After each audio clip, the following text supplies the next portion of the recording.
All right, welcome to today's episode. Chapter 7, title records.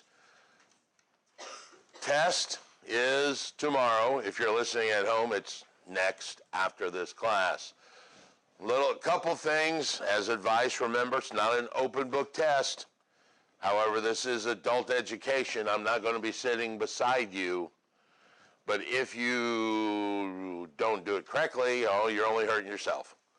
Because when you go and take the state exam, it is proctored, and there will be someone sitting beside you. All right? So when you take the test, not open book, you've got 4 hours, should take you about an hour and 40 minutes. 100 questions, a minute a question. I took the test yesterday, got an 83. No, I'm just kidding. It wasn't that good.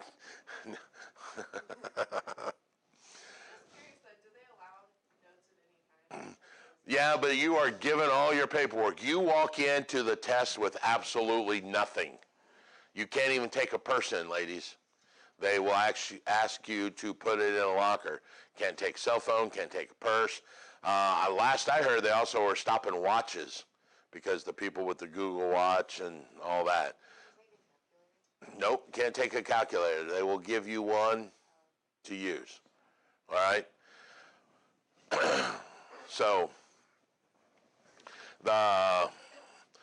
you can register for that exam, the state exam, whenever you want, because in the live class, you guys know your last day. In the online class, it's whenever you make it. But you can literally go to Pearson.com or PearsonView.com. And View is VUE.com. And you can schedule your exam whenever you want. You know the last day, call and make an exam. I've heard they're anywhere from 7 days to 2 weeks out. Remember, it's the company that proctors the test does most of the state exams. So it's not just real estate. You'll be sitting in there with maybe a mortgage broker or a nurse or something like that. It's not just real estate. The exams, I believe, are like Tuesday through Saturday. They're off closed Sunday and Monday. And you take either an 8 a.m. or a noon kind of flight. You must take your certificate with you when you go. It should be printed out in color. That's one of the things I've heard. They want the color because it's going to have my code on it and my signature. All right? You will need a driver's license or a government-issued ID.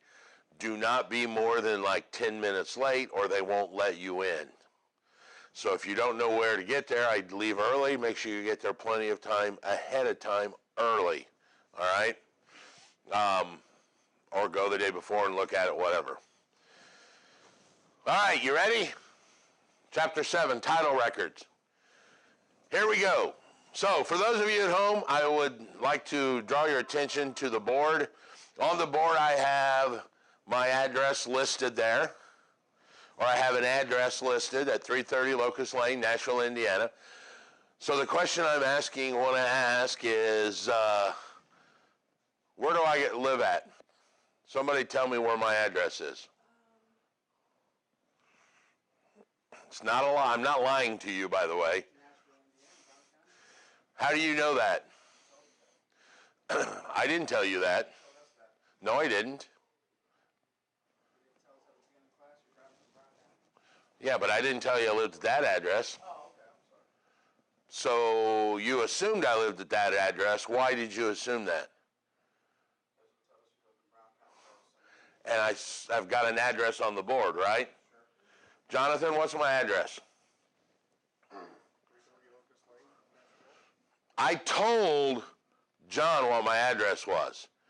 John has actual information. You guys, and Miguel, thank you very much. You presented the exact issue. You assumed because you looked on the board where students look for things they are supposed to learn, that is called constructive information. Recording gives us constructive information. We all know that we're supposed to go look at the recorder's office because that's where we record stuff. But what I'm telling you this is now.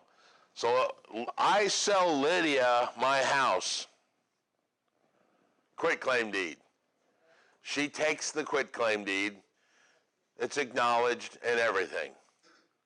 The next day, I forgot, finger quotes, that I sold my house to Lydia, and I resell it to Bryce through a quitclaim deed, who gets acknowledged, and he takes it down and gets it recorded at the recorder's office. Who owns the property? First person, because the second person, because you didn't have rights anymore, but claim it to him anymore. Lydia can do it. But claim doesn't prove because it hers was recorded. Is that what it says? So who owns the property? I sold it to Lydia. And then Bryce goes and I sell it to him, quitclaim deed tomorrow, and he goes down and records the property. He does, according to county records. Well, you have now talked out of both sides of your head. Which is it? Well, no, I was asking, did she record it? Lydia did not record it. So you're saying he owns it. Why? According to county records, he owns it. Well, who the hell are the county records, and why do I care what they think? Well, when it comes to title, No, I don't. Half of you didn't answer. Who owns the property?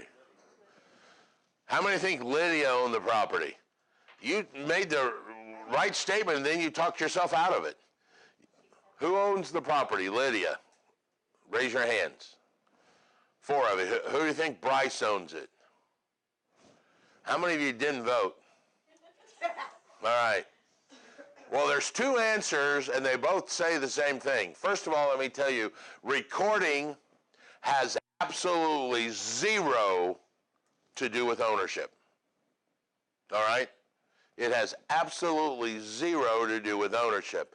And if you don't believe me, let me ask you a couple questions. Let's walk through it. How long has the recorder's office been around? Pick a date. Pick a time. 20 years. Okay, we'll even go with 1876. How long have we been transferring real estate? Way longer since 1876. So you mean none of those sales were valid because they weren't recorded? No. We used to use a stick that passed title. Right? Now we use a deed.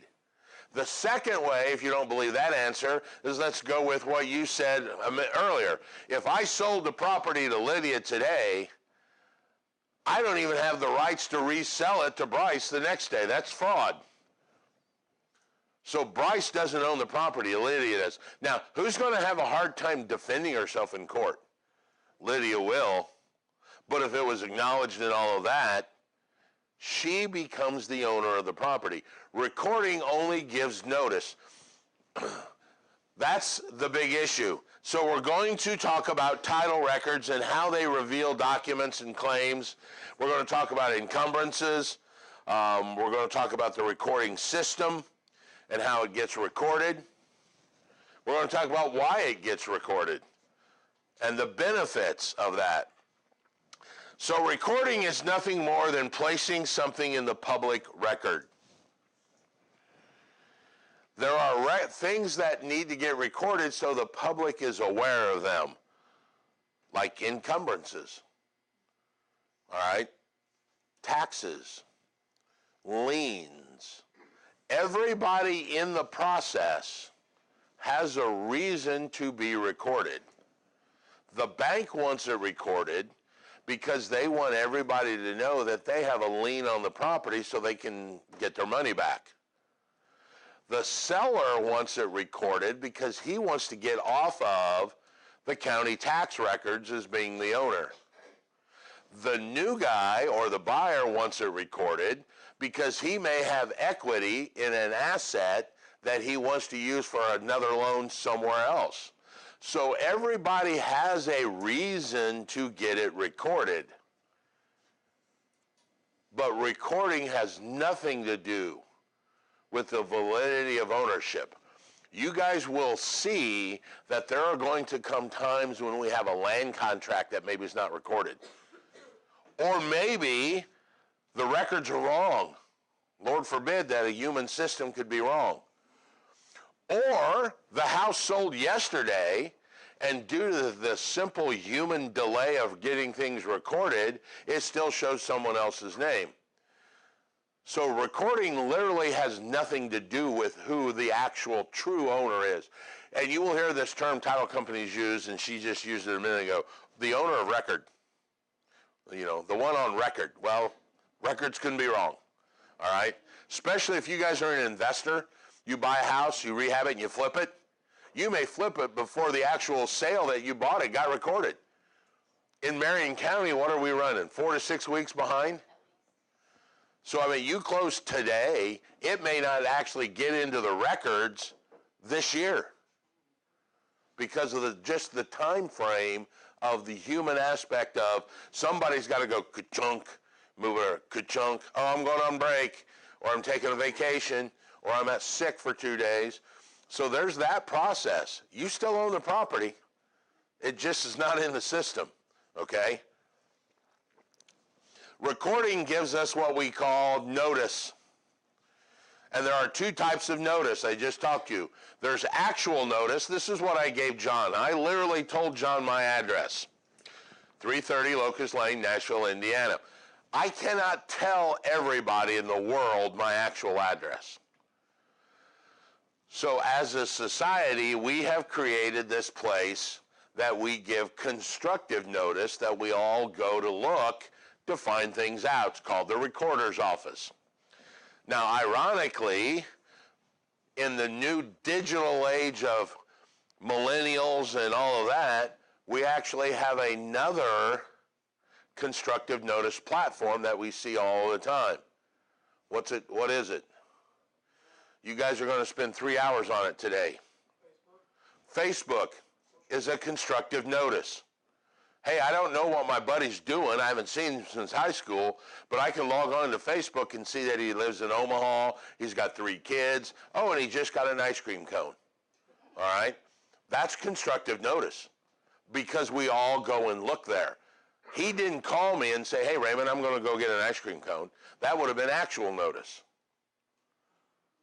So we get constructive because I saw what he did.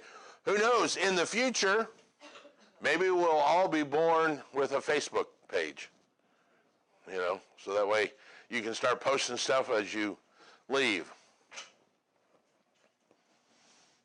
New baby posts. It's cold out here. Add womb service.